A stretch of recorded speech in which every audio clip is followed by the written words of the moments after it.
call the budget and appropriation public hearing to order. Roll call. Roll call. Commissioner White, Here. Commissioner Manna, Here. Commissioner Burman. Here. Commissioner Schmidt, Commissioner Stegman. Pledge of allegiance.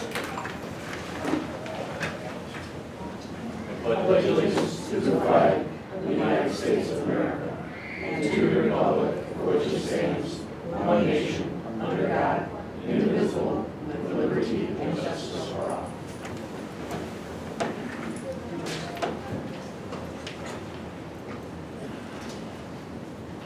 At this point, we'll turn over to Mr. Waite. Okay. This is the budget and appropriations meeting, which we are required to do at least before the start of the new fiscal year, which would be May 1st. It's just to make sure that we have a budget and the right legal documents in place in order to receive those funds. Marty, is there anything else that you'd like to say on? Mostly it's our, we have to have this meeting, and we have to have the budget out 30 days prior to having this meeting, so therefore we would, so we had the budget out to public display starting in March 17th, so we met the requirement, and that's why we had this hearing, which is 30 days after the budget was put on public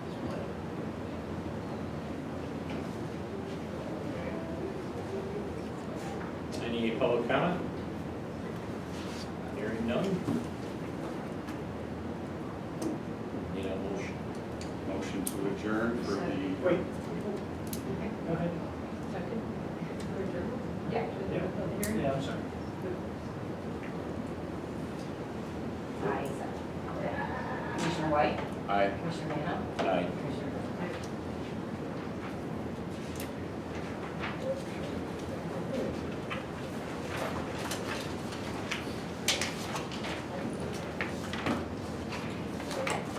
Please turn off all cell phones and electronic devices.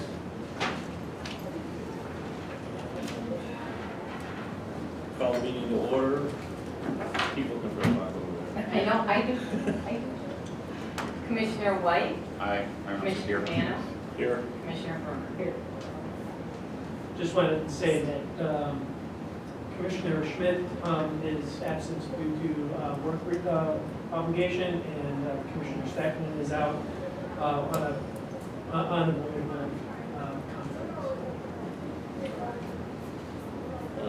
Additions or deletions, changes to the agenda. Yeah, just want to make very clear that on item number 8, new business carpool systems analysis, this is an action item.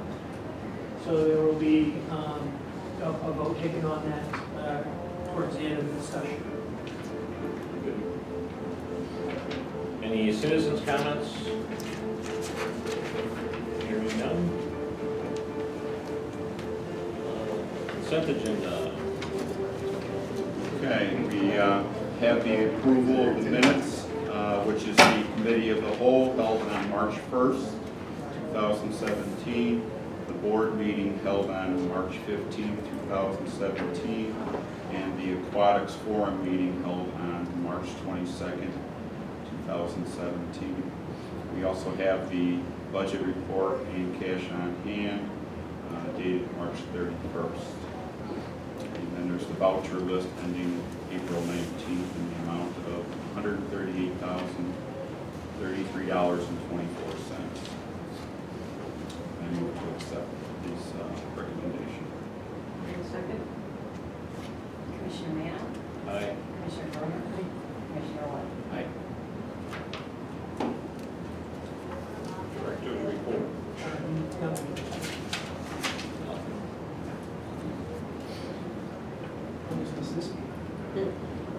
No attorney's report. There is not. Unfinished business, administration and finance. We have a couple of things tonight.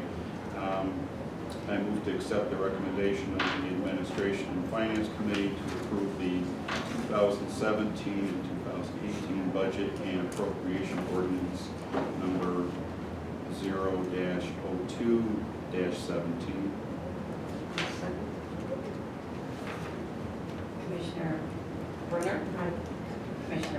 Aye. Commissioner Rea? Aye. Recreation and facility. No, we have to bid limit.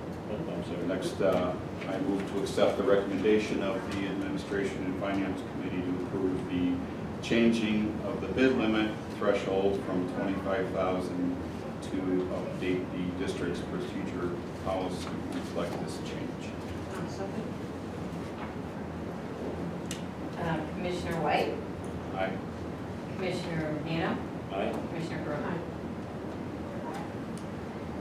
Now recreation. Yeah. Right, so I'll just do a quick introduction here and just say, as we have been progressing along on trying to decide or trying to determine what we're going to do with our pool, one of the first steps that we needed to take is a systems analysis. So this would look over the mechanical, the electrical, plumbing, structural systems at the pool to see how bad it is, and also additionally what it would take to keep it going for a period of time. And to assist us with that, we hired the AT group and Bob Quill. Bob had spent 40 years in Parks and Recreation, and a good chunk of that with the Glenview Park District, where he was the superintendent of recreation, but he did a lot of the capital improvement projects. I think the last ones that we were doing was the 2 outdoor pools, or you had done that, so he has quite familiarity with what we were dealing with this. So from there, I will turn over to Bob. Well, good evening. As Jeff said, we wanted to put together a process by which we could do a comprehensive assessment of Howard Pool. Howard Pool is a 55-year-old pool, opened in 1962. It's going to be 55th season this year. And our goal was to make sure that we looked at everything: MEP, structural, ADA, Americans with Disabilities Act, look at the pool systems themselves, filtration, chlorination systems, and also to look at the pool components: the slide, the spray pad, the decks, the pool tanks and such. So it's a comprehensive review of the facility. The reason to do all of that is then to determine what condition the pool is in and what systems, what items need immediate attention. There may be, as Keith and his team get ready to open the facility, I know that each of the last few years have been some surprises and a significant water loss. So we're going to find out to some degree as part of the study if there's anything we need to deal with immediately. We'll also then address the need to keep this pool open for up to 5 years. What would it take? What systems have to be repaired, replaced, modified in order to get 5 more years out of the facility?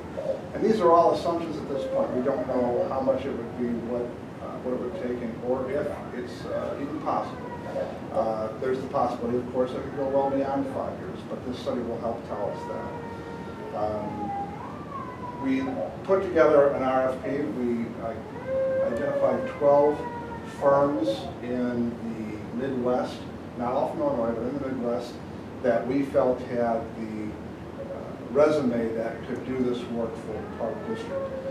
Of those 12, we had 7 respondents, so we were very, very pleased. It was a good spread of companies with all very good experience. In the memo to the Park District, you'll see that among those 7, we had a staff team that reviewed the RFPs and then graded in areas of experience, approach, deliverables, the team that was put together, and the fee. We talk about team. Very few firms out there have all of the horses on their team to do a project like this. Architects can look at all the building systems and such, but you need a pool specialist. In any case, all of the architects are going to need an engineering firm to come in and look at MEP, mechanical, electrical, and plumbing. So each of these organizations that we have here are the architectural firms, but they all have teams. And some of the people that we saw on the teams repeat, WT Engineering repeated 3 or 4 times a year. And we looked at each of the RFPs, we looked at how they proposed, what their fee was, whether they reflected what we asked them to look at, or whether we were getting something that didn't have a lot of thought put into it. And you can see the ratings as they go across from left to right. As a result of a staff review of these, along with Commissioner Mano, the Williams Associates firm rated out the best, pretty much head and shoulders, and their fee, coincidentally, at $9,800 was the lowest fee of all the fees proposed. The $9,800 fee here is inclusive of any reimbursables. So it is a flat fee with no additional charges unless we were to find something or decide that we wanted to look further than the scope of this document requests. Then there's an hourly rate that's part of the RFP that they will charge on, and it would be up to the park district to ask for that additional service. There's always something that might happen that would lead you to looking a little bit further down the road than we have planned in this research, but it's something that the board and staff would have the opportunity to decide on before any additional funds were expended. If the board approves the proposal, Williams Associates is able to start almost immediately. They will be able to do some of the initial assessment before water goes into the pool, which is important. They will also be able to do some of their research and their inspections with water in the pool before we open on June 3rd, I think it is.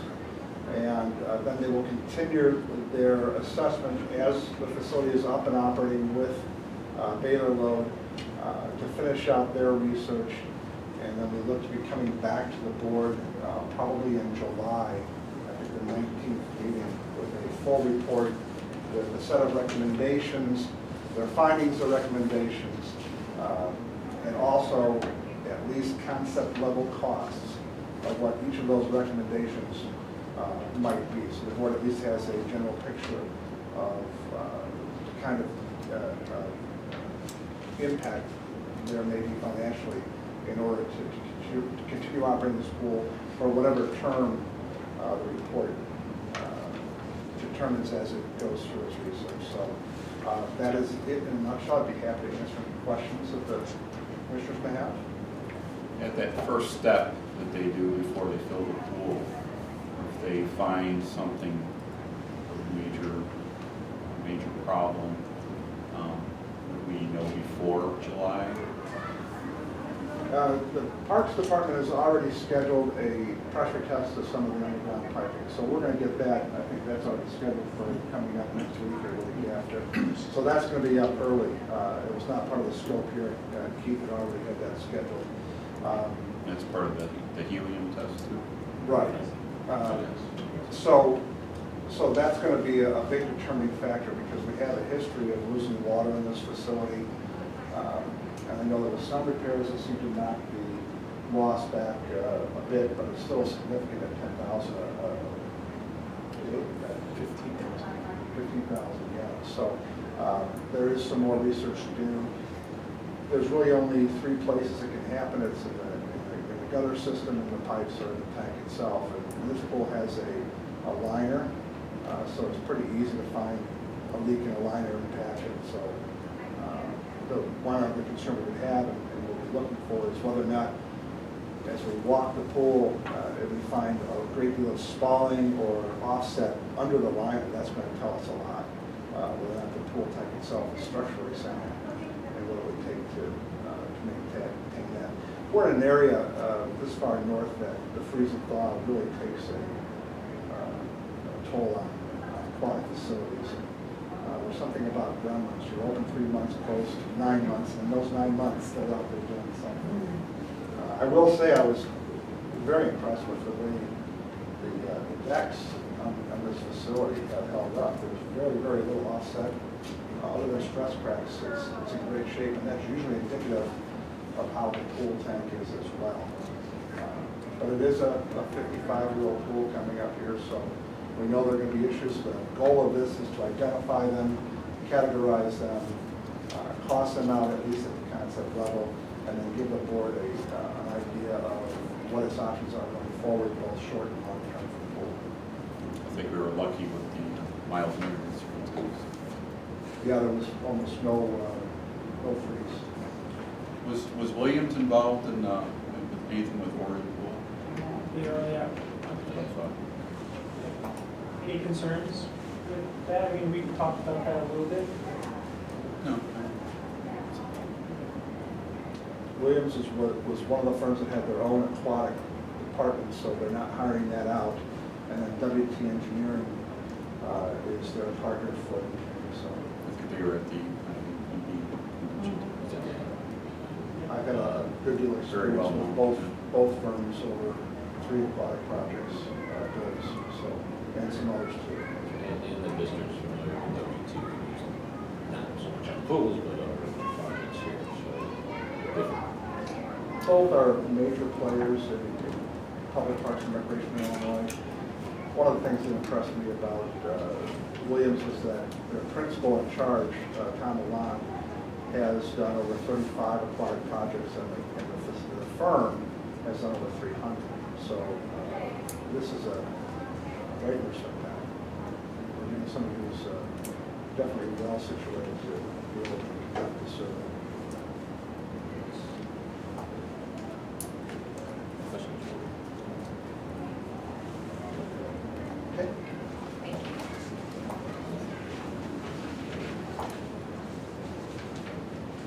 Based on that, I move to accept the recommendation of the Parks and Facilities Maintenance Committee to award the contract for our pool assessment to Williams Architects in the amount of $9,800.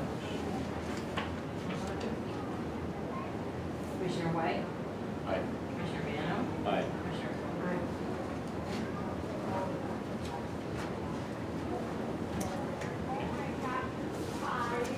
Any other new business? Commissioner comments? I just wanted to thank the staff on the recent holiday programs and how well that all seemed to have gone.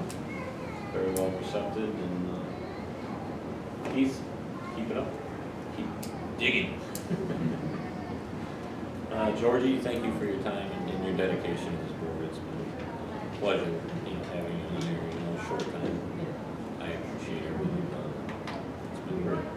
So keep it up. We're missing. Come on the 19th.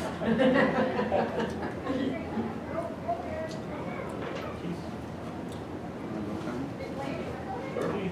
I just want to first thank everybody on the board for welcoming me on this board for the short time. I enjoyed my time on the board. Congratulations to Paul and Steve and to Keith and Mark for Mark's reelection and the seating of the board. I'm glad that we have such good people from the community representing this park district. The staff, I can't thank you guys enough. The hard work you guys do is unbelievable. And I know that residents in town just enjoy the programs, and you can see every year it grows. And it's all because of the dedication you guys have. And this is not just jobs for you guys. This is like your life. You guys are doing a great job here. So thank you. Thank you.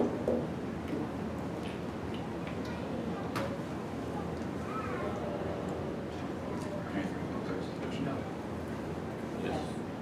What? Oh, yes, sorry. I make a motion for the board to go into a closed session in accordance with the Open Meetings Act, section 120/2, C1, and for section 120/2, C11. I'll second. Commissioner Mano? Aye. Commissioner Warner? Commissioner Coyle? Aye.